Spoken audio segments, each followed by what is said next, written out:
Hi, this is Allison Sheridan of the NoSilicast podcast, hosted at podfeet.com, a technology geek podcast with an ever so slight Apple bias. Today is Sunday, December 29th, 2024, and this is show number 1025. And yes, I forgot to make all the jokes about 1024 last week. I can't believe I missed it. Oh well, it's just 1025. Well, next weekend, Steve and I are off to CES to bring you all the good techness that we can find out there. But that does mean we will not have a live show on January 5th. Now, your clue, if you forget, is that you'll already have an episode of the NoSilicast because I will be publishing it on Friday, the 3rd of January to keep the streak alive. Hi, my name is Allison, and I'm a liar. Before I explain why I'm saying that, I need to explain the backstory on how I learned I was a teller of untruths. I started my podcast on May 13th, 2005. When I tell people about my podcast, I usually brag by saying I've been doing it for over 19 years without missing a single week. Now, if you listen carefully, you never heard me say that right when I hit the year mark, the anniversary of the podcast. I usually wait a few months because my streak didn't actually start right out of the gate. I did 4 episodes in the first 10 days, skipped June altogether, did 2 episodes in July, missed August entirely, did 3 in September, and then it wasn't until October 2005 that I was consistently pushing out episodes every single week. But I figured that was a niggle as long as I waited until after that time to say I'd been doing it, say, in this case, for 19 years. Now, I achieved this because of the kindness of people like Bart, Alistair, and Jill from the North Woods, and a host of other friends over the years who run the show while we're on world travels. And let's not forget to thank some AI-generated voices who also help to keep the streak alive. While that's a streak to be proud of, and while I was a pioneer in podcasting, which only started in October of 2004, the NoSilicast was not the first Apple podcast. That honor goes to my friend Adam Christensen, host of the MacCast. He did his first show on December 13th, 2004, exactly 5 months before my first show. On December 13th, 2023, exactly 19 years after he started, Adam retired the MacCast and joined the Mac Geek Gab with Dave Hamilton and Pilot Pete. He's a fantastic addition, as you can imagine, to the show, and he helps keep the Mac Geek Gab at the top of my listening queue.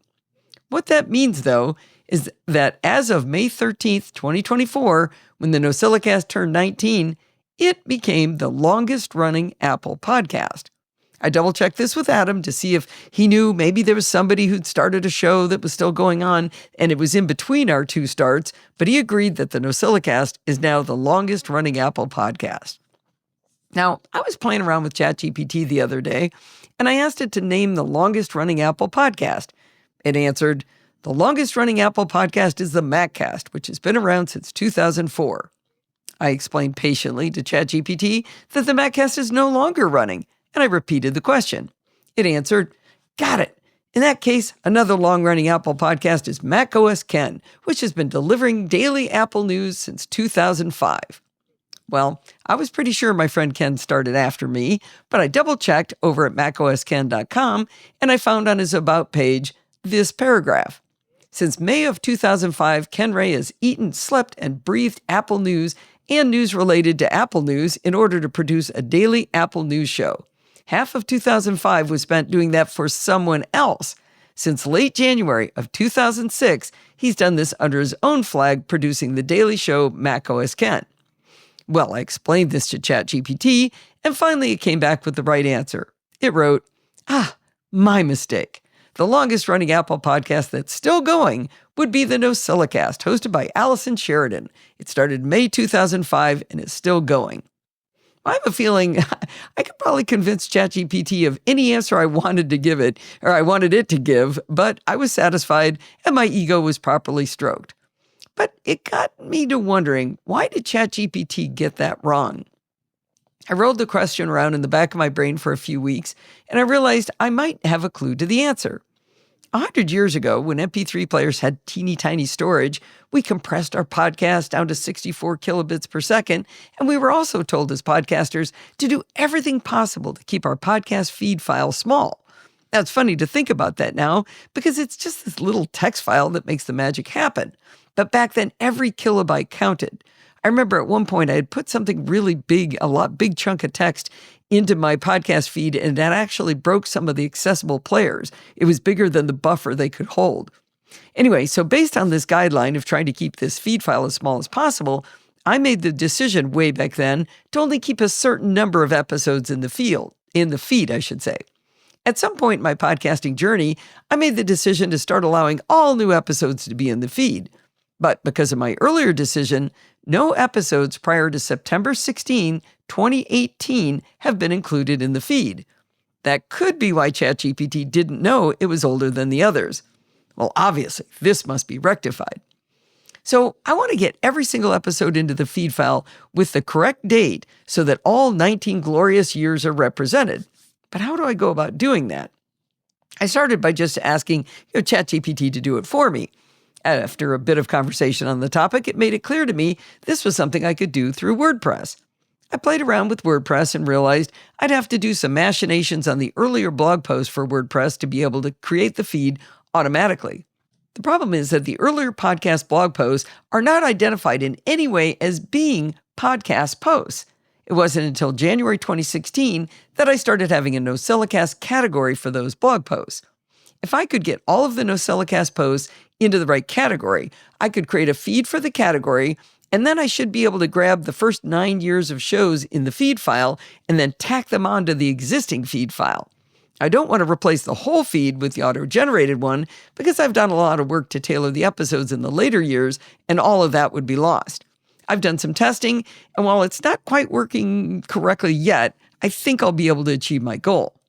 But before I could add the old content to the current feed, I have to manually categorize every single NoSilicast post from 2005 through 2015. It was tedious, but whilst watching TV over a couple of nights, I successfully categorized a decade of blog posts as NoSilicast podcast posts. Boy, that's a lot of P's. Hard to say. All right. Now, I entitled this article, "I'm a Liar." That was partly for comedy and clickbait, but it is actually the point of this story. As I was going through the first 4 years of NoSilicast posts to add the category, I discovered something appalling. There is a gap between show 107 on July 29th, 2007, and show 108 on August 19th, 2007. In between those two shows, there are blog posts about how much fun I was having in Italy. Evidently, I took 2 weeks off from the show that I never accounted for in my bragging about 19 years without missing an episode. It's actually only been 17 years. Now, my only defense was that I had no memory of taking 2 weeks off, but I still hang my head in shame about this. So maybe I just won't mention it anymore or be much more kind of hand-wavy about it and then point out I do have the longest-running Apple podcast. Now, while I must live with the sham that has been my claim to fame all these years, it's actually been kind of interesting doing a walk down memory lane, going through all of the shows. I found one particularly delightful episode of the NoSilicast. On August 27th, 2008, Bart did his first stand-in on NoSilicast number 162. I'll finish this by letting you listen to the very young voice of Bart Busschots, who seems to have a stronger Irish accent than he does now. And he introduces the first Trabcast. Hi, this is Bart Busschots and not Allison Sheridan of the NoSilicast podcast, hosted over at podfeet.com, a technology geek podcast with an ever so slight Macintosh bias. It's Sunday, the 27th of August, 2008. This is show number 162. Do you know something? I had no idea how hard it was to record an intro. I must have redone that thing about 20 times, and it still doesn't sound great compared to Allison's. So I guess practice makes perfect. Those 161 times didn't go to waste. Anyway, I'm 30 seconds in and I've already gained an awful lot of extra respect for Allison, and you're probably wondering what kind of an amateur you have hosting the show. Anyway, hopefully Allison is now sunning herself in Cancun and having a great time. Hopefully she's not worrying about what I'm doing to her precious podcast. My little thought for the day, the NoSilicast is called the NoSilicast because it's Allison backwards, most intelligent. So I guess for today, it's the Trabcast, which is Bart backwards. I thought that was really fun to listen to so far back. That's how long we've been friends. Physics nerd Graeme here with an update on my recording process. There's been a slew of microphone reviews recently on NoSilicast, so I thought I'd add one to the mix as I just got myself a new shotgun microphone. So first, what's the problem to be solved? I seem to like making videos and I have some job interviews coming up, so I wanted to re-evaluate my setup. I use a nice OM Systems OM5 camera in webcam mode and a condenser mic, but the problem is that the condenser mic attaches to a preamp which has its own power cable and then a USB cable to the computer. And then I have to make sure I have the right microphone selected, which is harder than you'd think in online meeting apps. So it's all a bit of a faff, and the worst part though is that my condenser mic is best when close to my mouth. But I don't want headshot video with a mic in front of my mouth, and I definitely don't want that for a job interview. I need a new microphone that is simple to use and stays off camera. I found a few YouTubers using shotgun mics, so I did some research and, thanks to a sale, settled on the Mackie EM98MS shotgun microphone. Now, the idea about a shotgun microphone is that it has a long barrel, so it looks like a stick, and that design allows it to get a very directional supercardioid envelope for the sound. In other words, it just records the sound directly in front of the microphone. The Mackie I bought is not as aggressive in this sense as others apparently, but it works for me. Another critical feature is that it is powered, meaning it has a preamp built in, and so my unedited audio is already pretty loud, reducing the need for any post-processing. This and the pro-level electronics gives really good crystal clear sound. In use, it is compact and lightweight, and it just sits on the hot shoe of my microphone. It's also got a screw thread so it can screw directly into a tripod. It plugs into the microphone port of the camera, giving me a really easy to use setup. Now that's important to me because this isn't my job. I just want to have something I can get and I can use very easily. In Zoom or whatever app I'm using, I just select the camera as my source and it works. The microphone comes with 3 cables. One connects to the camera, or that one can be swapped for a similar one to connect to a computer or phone. Or the final cable, and that's the only negative I've seen. It's a USB charging cable and it does that job perfectly well, but it doesn't let you connect to the computer via USB. In other words, the output is only via 3.5mm connections, so there's no digital output. The USB charging is for the internal battery that powers the preamp, and it's rated for 25 hours. There is an additional socket on the end of the microphone to let someone use monitor headphones, which I might try out. It also has a couple of buttons, one for powering on. It's got a clever, I think, little feature that you can also press a button and it switches so that the stereo recording records the right channel with -10 dB. What that means is that by getting one recording and trying to get it nice and loud, if something was too loud, the right channel will have a quieter version of it, so you don't get any clipping artifacts. Don't think I'm ever going to use that, but we'll see. And finally, it has a couple of filters on it to cut out the rumbling, 75 Hz and 150 Hz. I've got it to 75 Hz, but got no idea about that really.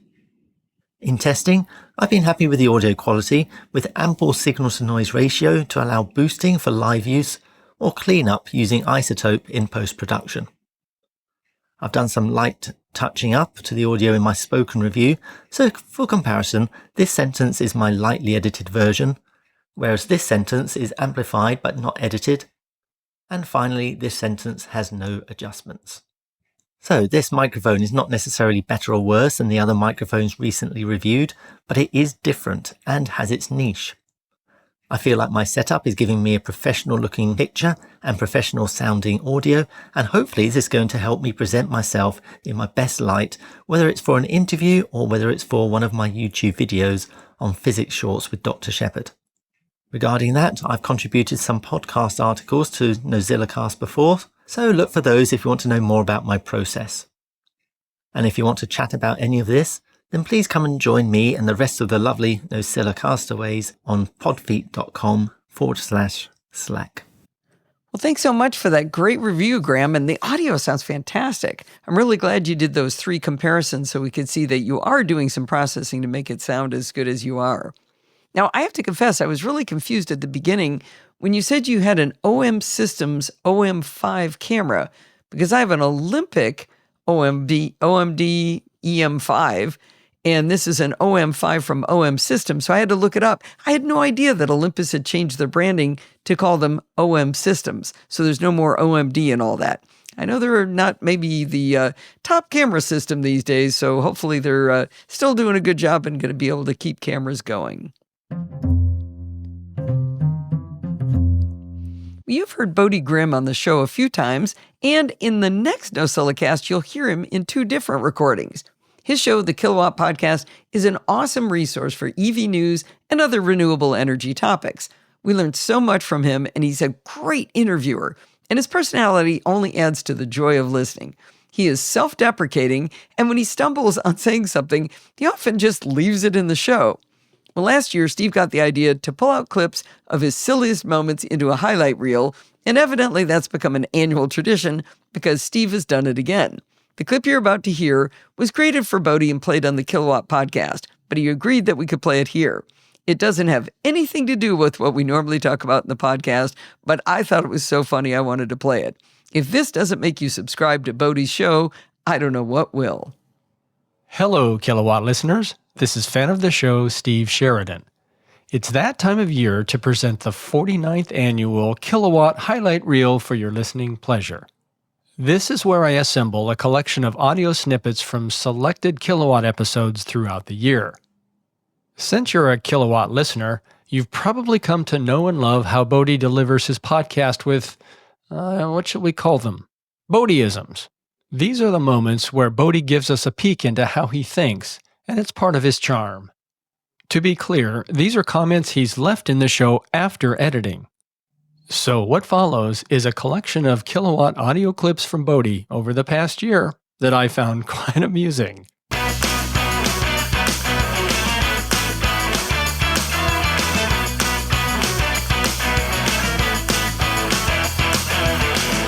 Hello and welcome to the podcast. That's my stupid fault. I forgot which podcast I was doing. I didn't stick the nail. I didn't nail the landing. I didn't stick the nail. I didn't stick the landing. I didn't stick the landing on that one. So, without further ado, is it ado? Yeah.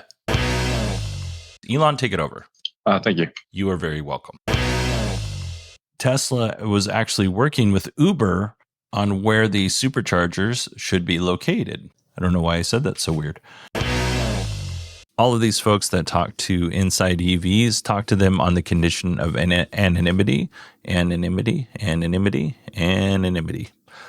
wanted to be anonymous. Now let's move away from a time when I was young, hopeful, had a full head of hair, wasn't overweight. The world was my oyster at that time. Now the world is my Werther's original. I'm to that point in my life. All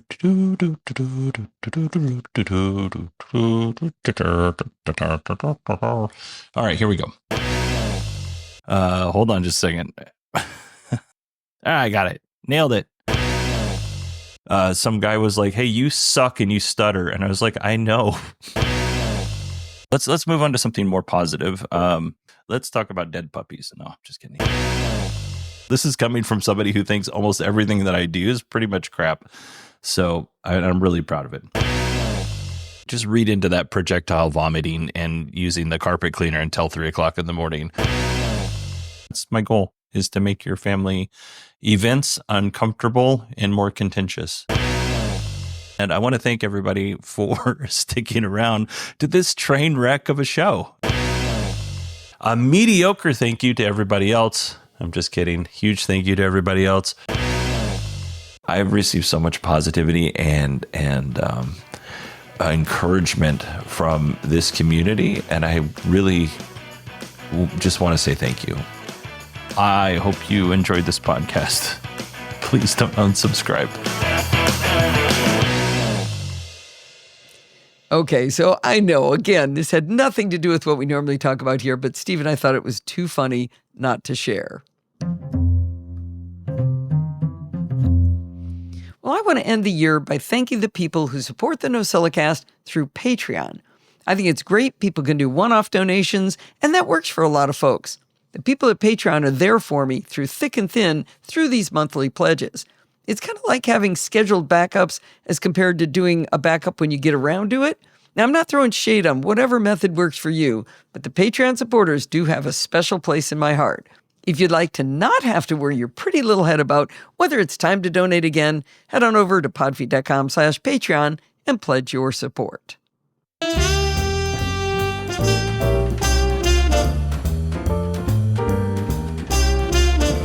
Well, hi, Bart. Welcome to the show. We're going to have a little bit of a different topic today. Is that right?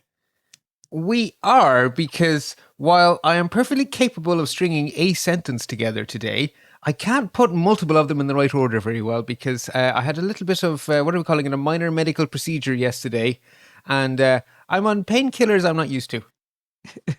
So there's painkillers you are used to? Not really, no. An aspirin, does that count? Okay.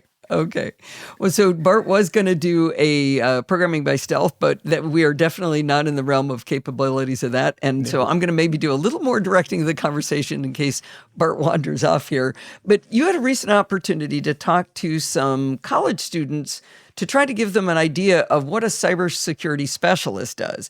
And it sounded like a really interesting topic for us to have as an audio recording, which you can also point to. So if people are interested in pursuing this kind of career, what is it really like? What does it mean? Is that a good way of starting us out? It is. And so I guess for a little more context, so these students are halfway through their secondary education. So in Ireland, so you have like the equivalent of your lowest school, and then at about age 12 you go into secondary school here, and halfway through you have to make decisions. You have to choose, because you do way more subjects for the first half than the second half, and you have to choose what do you throw away. So hang on, so this is not university or college or whatever words you want to use there. This is still what we would call high school. Yes, this is halfway through high school, so age 15-ish. Okay, so you're getting them young. Right. And so these students have the choice to take a year between the two halves. And in that year, they're physically in school, but they have no classes. They do project work, they do work experience. So they're encouraged to be a part of the community. And if they think they're interested in a line of anything, they have to find work placement for themselves with the help of their teacher who guides them as a mentor. And so we had a bunch of them with us in IT services. So they're all 15-year-olds who think IT might be something they're interested in, but they have no real idea because they're 15. So they found a place who would take them in for a few weeks to give them an experience of the real world. Wow, that's really cool. We try to wait until somebody's, 22 years old, gets out of college with a degree in that subject, and then they find out they don't like it. Right, yeah. So, I think it's great. And so obviously the students are well motivated because they're here because they want to understand what it's really like, not just what it says in their textbook. And so a lot of us in the department volunteered to chime in. And I was asked if I could give, I think it was 45 minutes I was asked to have a conversation. And, there was only a few of them. And the idea was a conversation, not a lecture. Now, I don't like to go into anything unprepared. You may have noticed that. So I prepared a slide deck which was never intended to be presented as a lecture. It was only ever intended to be on in the background because our smallest meeting room is quite cozy, but it does have a very impressive television. And so you sort of put it on in the background and then we can look at it. And sometimes if we have to refresh our memory about something, we can look at it, but it's not guiding the conversation. It's just, prompts. Okay. And we just had a chat. And I remember while I was doing it thinking, I think A, I'd like to talk to Allison about this, and B, there is a shortage of people in cybersecurity, and we're not going to need less of them. That's the one thing I'm certain of. And so if you are making decisions about your future and you're looking for a career where you're not afraid it's going to disappear in a week because AI is going to take your job, you could do worse than get into cybersecurity. And I also think it's hilarious that I have never in my entire life had a job that my mother understands. And cybersecurity specialist didn't help. Going from sysadmin to cybersecurity specialist didn't make that better because... Oh, you just need to be better at explaining it to her. She's smart. I mean, she is, but I'm also not entirely sure she's as motivated to care as the students I was talking to were. Do you enjoy it? Yes. Okay. Well, I liken to this when, you ask a little kid, what does mommy or daddy do? And the answers are often quite humorous, even though you've tried to explain it to them, right? Yeah, they wear a suit. Oh, yeah. In my case, I got so wrong. So my dad is an electrical engineer who worked in a factory making transformers. I liked cartoons. What do you think I thought my dad made? It was not boxes that change high voltage to low voltage. I can tell you that. Well, my dad was an engineer, and all my friends would always say, "Oh, he runs a train." No, a fire engine, silly. Right. We had Take Your Child to Work Day, and Kyle, my son, is one of the snottiest but funniest people I know. And after spending the day with me at work, he wrote in Spanish, because my daughter Lindsay had written in Spanish on my whiteboard the year before, something quite nice. What he wrote in Spanish was, "All my mother does is talk, talk, talk." And I asked him what he meant, and he said, "Well, you didn't make anything." And he thought I made things. And the more I thought about it, the more I realized he was right. As a manager of sysadmins, I didn't produce anything. And I said, "Well, I write emails and I make PowerPoint presentation." He goes, "That's just talking with your fingers, Mom." And I realized he was right. All I did was talk, talk, talk for like the last, decade of my career. Yeah, but the thing is, when you talk the right way, things do get done. Right. It just wasn't me. Yeah. Well, anyway, so directly. Bart, what does a cybersecurity specialist do? So I spent a long time trying to figure out how to summarize it, and I ended up writing it down as names of words with emojis. Because I sort of thought, okay, I come in the morning on Monday and then I leave on Friday. What do I do between those two things? And everyone assumes I spend all of my time looking at some sort of a black screen with green text and fighting hackers. That's what everyone thinks a cybersecurity specialist does. So it is true that reacting to incidents is absolutely part of my job, right? There are things that go beep, and when they go beep, someone has to go and look at them. Most of the time, thank goodness, they go beep because nothing has actually gone wrong, or it's because something's starting to go wrong. But if you get in there quick enough, you can stop it doing major damage. And a lot of systems are here to help us these days. So it's really interesting how the amount of damage done before something goes bing is so much less now than it was 2 years ago. Because you've been doing a good job setting things up then.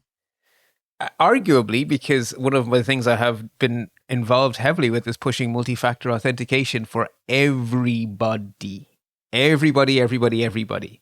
And that has made the single biggest difference of anything that has changed in IT in the last decade. Just Let me interrupt you multi-factor. to tell people something that they might not know, or to get you to tell them, is I always thought, oh, isn't that cute? Bart works at this little tiny university in Ireland. I mean, how many users can he have? Like 150? How many people, if you count all of the students and all of the professors, how many people are we talking about? In terms of identities, i.e. accounts, you're talking approximately 30,000. That's as big as my global corporation I worked for Raytheon was 30,000 people. That is insane. Yeah, because if you're a part-time student, you get a full account, right? There's no such thing as a half account. You have an account or you don't have an account. If you give one lecture a month as a visiting lecturer, you have an account. You have an identity. You are here. You can be attacked, right? So everyone who's involved with the university has an identity. So in terms of how many identities there are out there where we could be attacked by, it's tens of thousands. That's crazy. That's crazy. I'm really glad you told me that at one point, because I was kind of like, oh, I've seen the university. It's not that big. I mean, it's physically, it's a good size, but it's not this monstrous facility, you know? Yeah, I can walk from one end to the other quite comfortably and do quite often. Right. Okay, so you respond to possible incidents when things go beep. Yes. Now, here's where there's a really important point here, right? Because what's going beep, a lot of what's going beep is the thing people think I do is something almost everyone outsources because almost no one is big enough to do it themselves. It's a Security Operations Center, a SOC. So there are people whose job it is to watch in real time what's going on and to respond. And that's really difficult. And that, like, you would need at least 3 or 4 full-time people for an organization of our size. And the skill level you need to continue to fine-tune the tools used in a security operations center they're very skilled professionals. So we couldn't afford that. So that's outsourced. So you buy security operations center as a service. So like you can get malware as a service, you can get 24/7 eyes on your systems as a service. And But you said you're reacting to alerts and monitor and responding and monitoring, but it sounds like somebody else is doing that. they're doing the 24/7, and their expertise is filtering.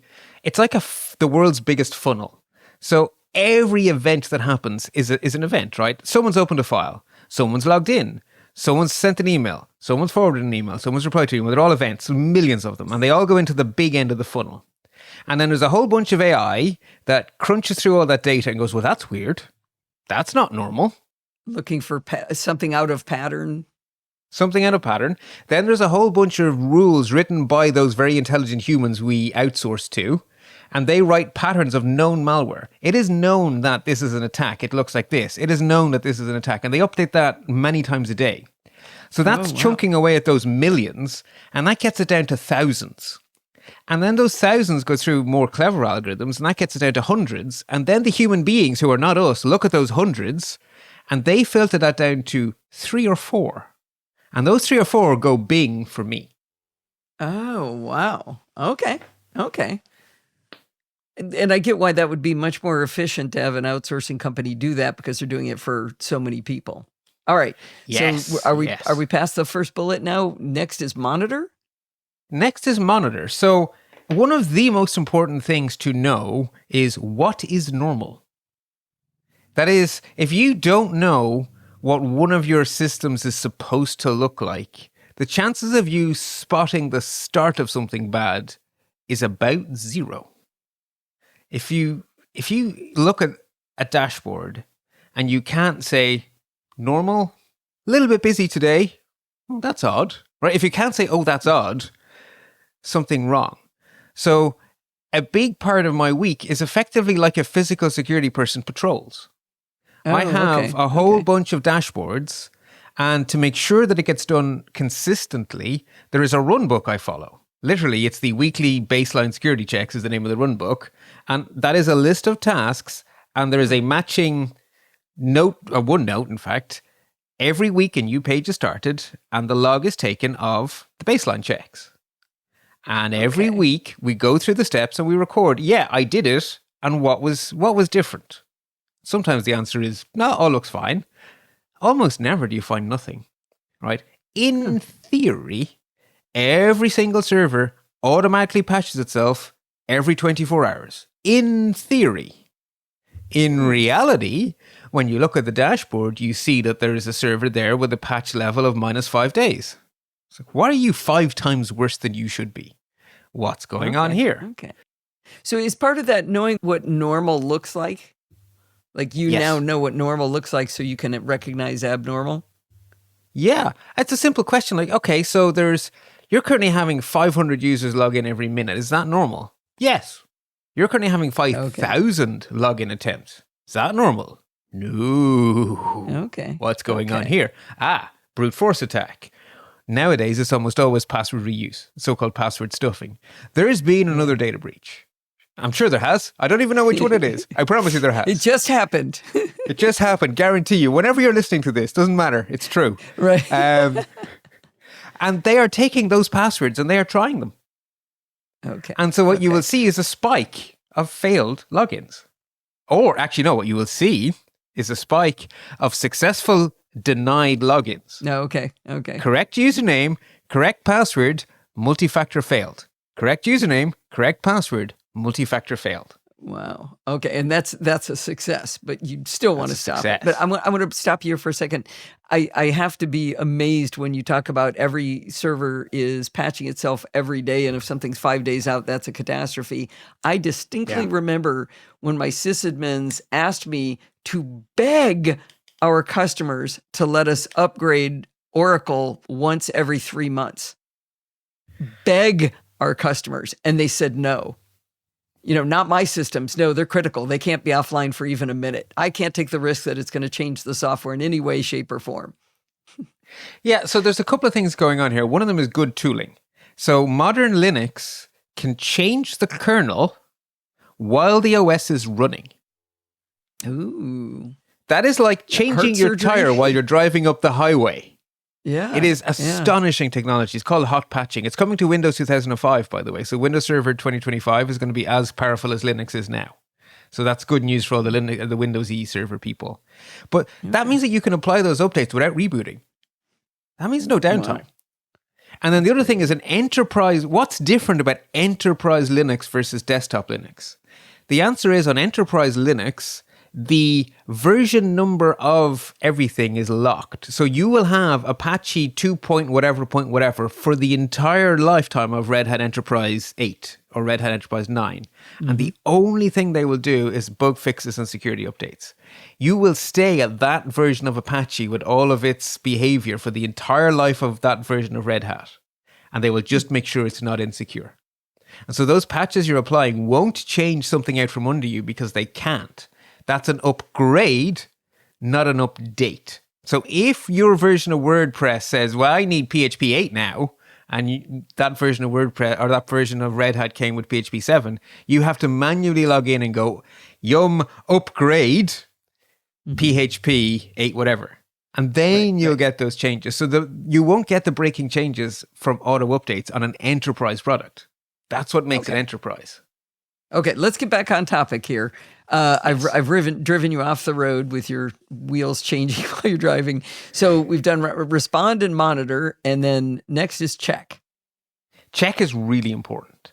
So you have to, by law, make all sorts of commitments to auditors, or there are commitments made for you, right? We work under regulations that say every public body must meet a minimum standard that is X. It's a bit like NIST. So in America, if you're a government contractor, you have to meet the NIST standard. Ireland has an equivalent of that for anyone who gets taxpayers' money.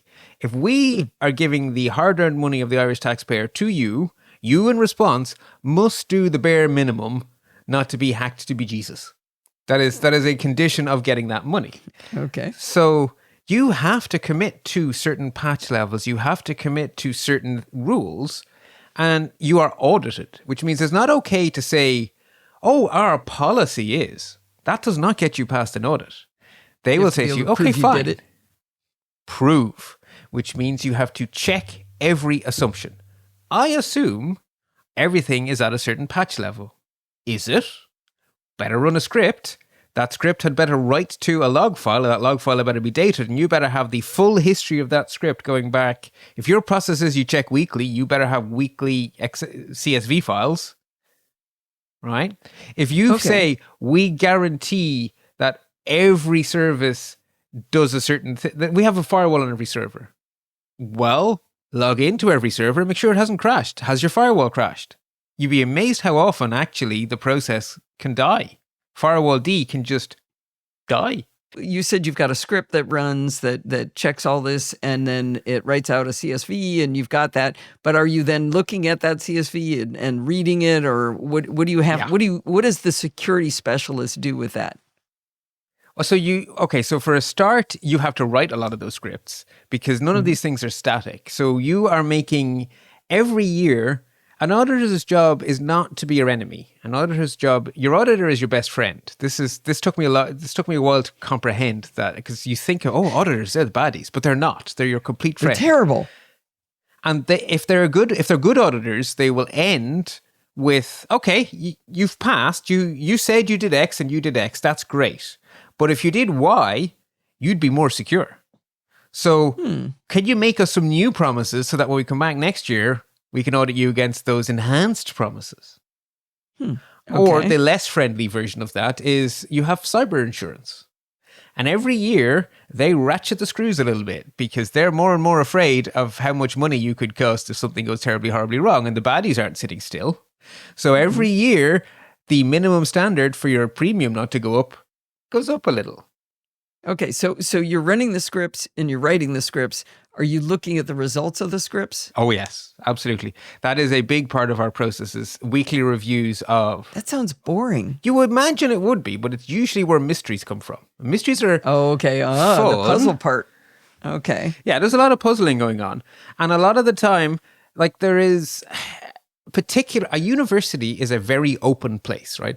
You lived your career in an enterprise where IT had a lot more power than IT in a university do. Because in a corporation, the employee, hypothetical, especially in a modern corporation, corporate IT can say to an employee, no, you'd like to go It to was on the PayPal. path to No. get there, Bart. It was on the path to get there, much to the consternation of every employee, by the way.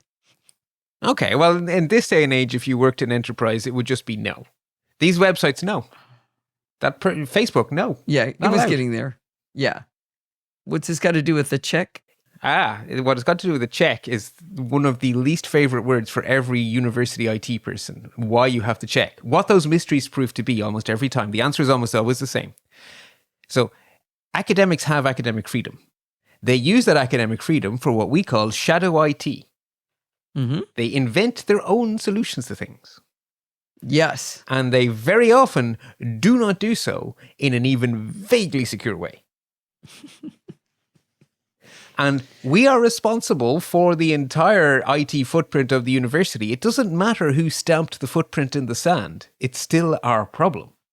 So a lot of the time when you check assumptions, you find there is an unknown unknown. It's like, what? What is this? That's interesting and kind of fun to solve the puzzle. Challenging, yeah. It's certainly one of the parts of the job that is the opposite of boring, right? You're saying, oh yeah, just looking at outputs of scripts is boring. No, they almost always involve a mystery. The other thing that you will see is you get to know the shape of what the baddies are doing. You get to... I say, oh, trying that little trick again, are we? Oh, I've seen that before, right? At the moment, the classic one, right? The pattern I see all the time, username and password correct, multi-factor authentication denied, location, India. Same thing, location, always Missouri for some reason. Same thing, location, Amsterdam. Okay, distributed. They're just trying on a few different proxies. They're trying to see if you're doing conditional access based on location. You recognize it straight away. You force change the password because it's password reuse. The baddies have the password. Sorry, user, you can't have that password anymore. You let it go. Gone now. That password's not allowed. Change it.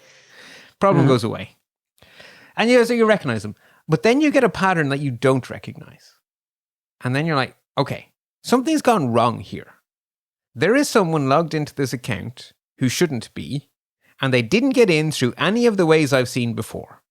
How did they get here? Step 1, lock it down, kick them out. Great. Step 2, how? There was a door somewhere that a horse bolted through. You haven't closed it yet. Oh, okay. Right. How? You got that horse out, but... Right. What do I do to stop that happening again?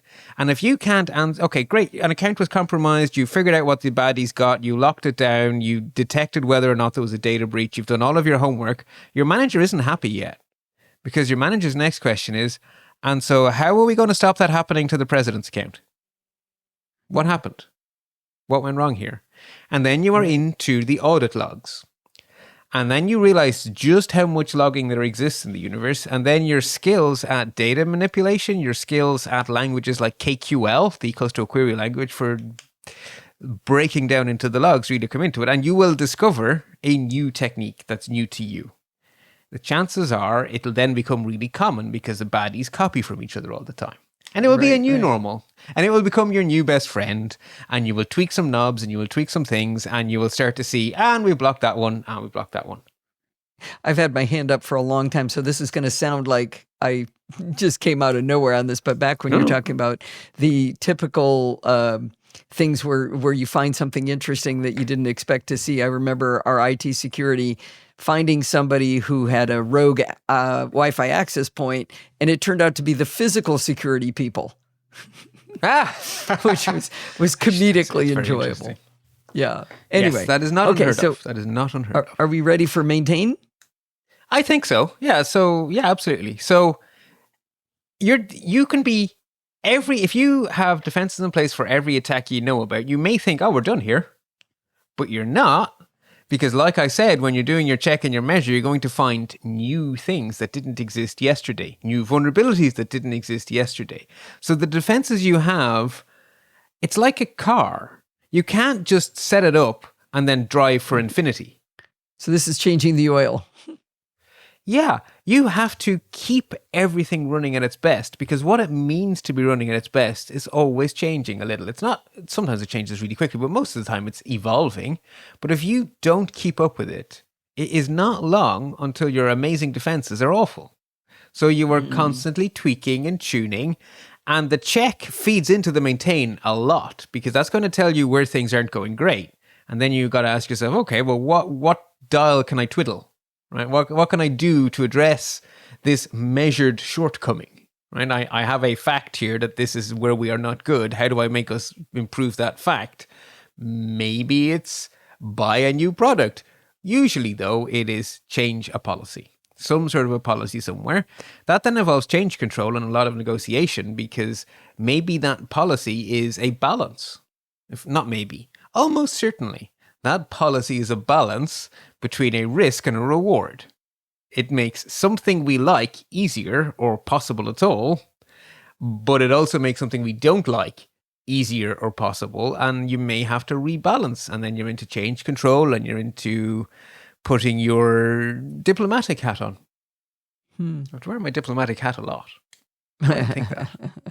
Yeah, I'm starting to think there a third slide you could present someday is what are the characteristics of my personality that make this a good fit for me, right? That's another vector to the same thing. Is what is it because you like a puzzle, because you like writing scripts to solve problems. What are those things about you? We don't have time for that today, unfortunately, but I think that's a whole nother part of it, because that would speak to the students too, to say, am I that kind of person, right? Yeah, that's a really good point. The other very much related thing is you always have to be learning. So you can't ever assume that you know everything, because you can't, because by tomorrow there's something new. And so you're always curious, you're always keeping your ear to the ground, you are reading the news sites, you are getting information from wherever you can to know about what the trends are, what's new in terms of risks, what's new in terms of technologies. You're just learning. You're That's hoovering the up easiest one for you, right? Yeah, naturally curious is definitely a good quality, a personality feature. The other thing is you are always enhancing. Security, perfect security is plug everything out, encase it in concrete, and throw it in the river. That's perfect security. Anything less than that is imperfect. There is always room for improvement. You are always finding ways to enhance.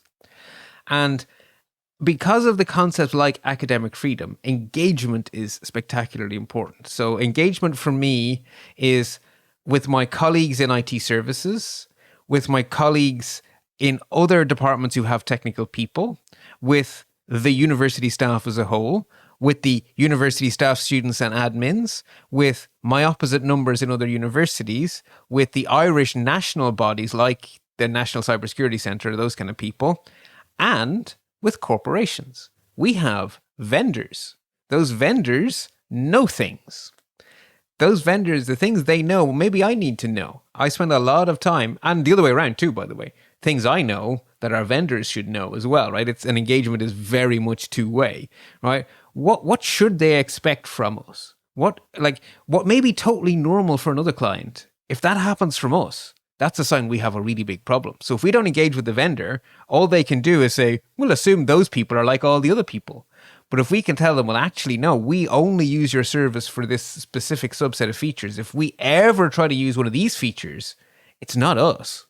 You should have an alert on that, or a firewall blocking that, or whatever. So you're always engaging, and they're going to tell you, we've had 5 clients who've had this horrible thing happen.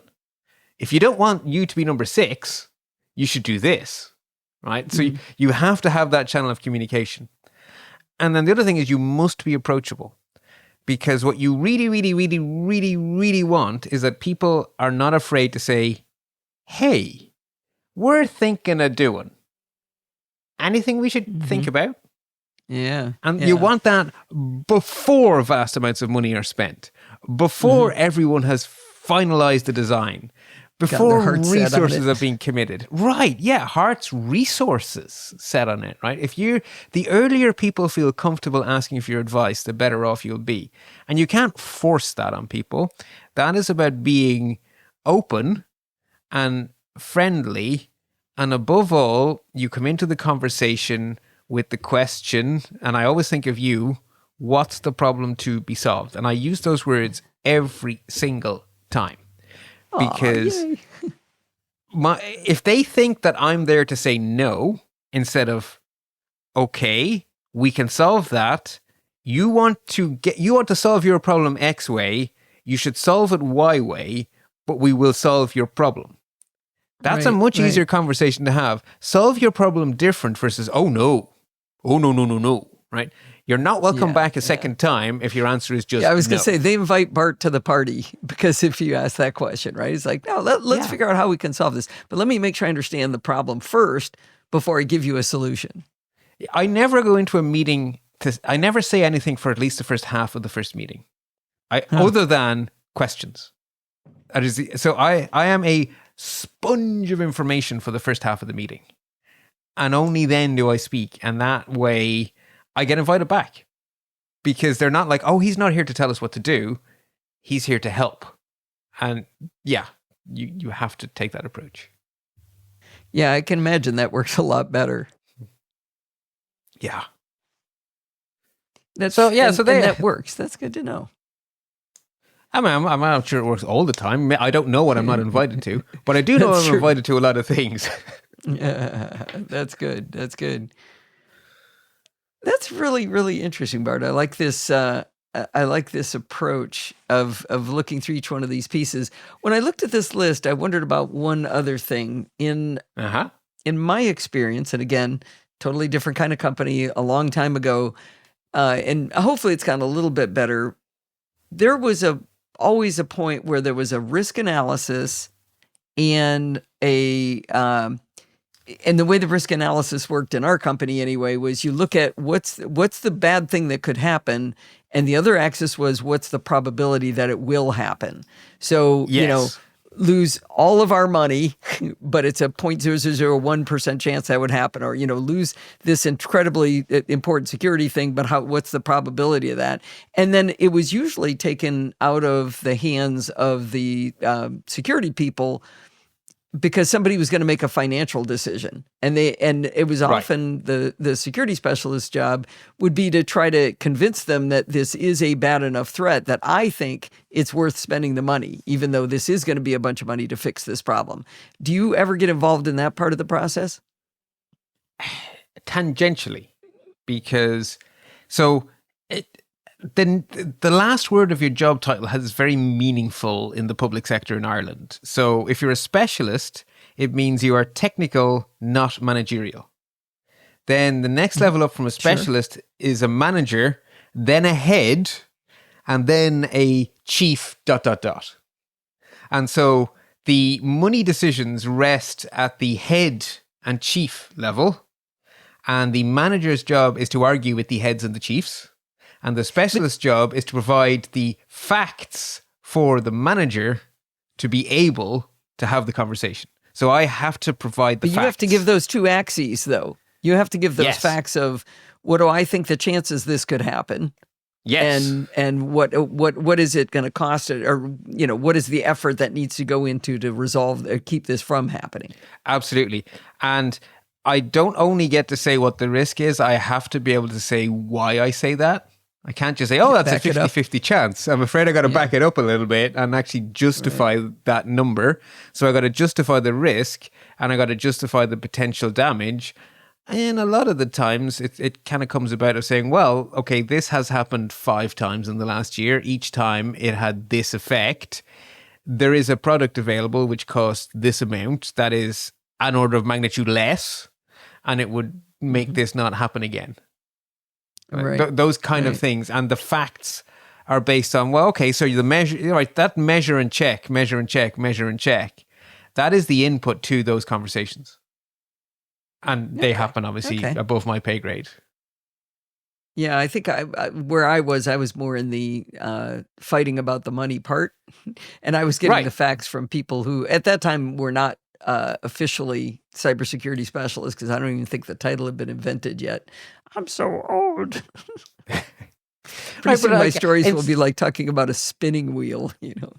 But I'm kind of like I'm like a security sysadmin, right? So like a sysadmin is a specialist of servery stuff, whereas I'm a specialist of the cybersecurity stuff. And so in the same way that a sysadmin probably isn't going straight to the people with the purses, the cybersecurity specialist isn't going straight to the budget holders.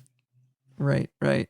Well, I think this is really cool that you did this for us, but even more to do it for young people to understand what's out there. And I think that's a pretty nifty system that you had the opportunity to do this. So thanks for coming on the show and doing this. This was, you sounded perfectly lucid to me, sentence to sentence, Bart. I think you're fine. Maybe not I didn't programming by stealth fine, but definitely for this. No, I got to weave a whole thing together. Fine for that one.